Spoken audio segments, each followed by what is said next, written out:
تھوڑی دیر پہلے بھی آپ یہی بات کر رہے تھے کہ ہر جگہ پہ اسٹیبلشمنٹ کا کردار جو ہے وہ سر فہرست نظر آتا ہے. الیکشن ہوتے ہیں تو وہ برائے نام. آپ کی سیٹس کی بات کی جائے, آپ نے پہلی دفعہ الیکشن میں بڑے ووٹ لیے, اس دفعہ تو پھر واضح ہے آپ کی 18, 20, 25 تک سیٹیں تھیں, لیکن آپ کی سیٹ کوئی نہیں ملی.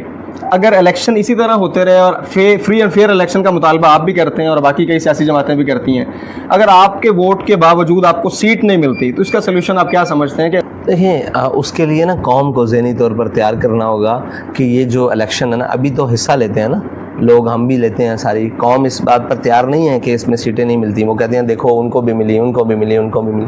وہ یہ نہیں سمجھتے کہ جو نظریاتی لوگ ہیں وہ کسی بھی پارٹی میں ہوں, ان کو الیکشن سے باہر کر دیا جاتا ہے. یہ تو حقائق پاکستان کے اس الیکشن میں بھی اور پچھلے الیکشن میں بھی آ رہے ہیں. تو جس دن یہ نظریاتی لوگوں کو سمجھ آ گئی کہ ہماری الیکشن میں واقعی جگہ نہیں ہے اور قوم کو اصل میں سمجھ آئی اور قوم تیار ہو گئی, تو پھر نظریاتی لوگ ایک اور راستہ پکڑ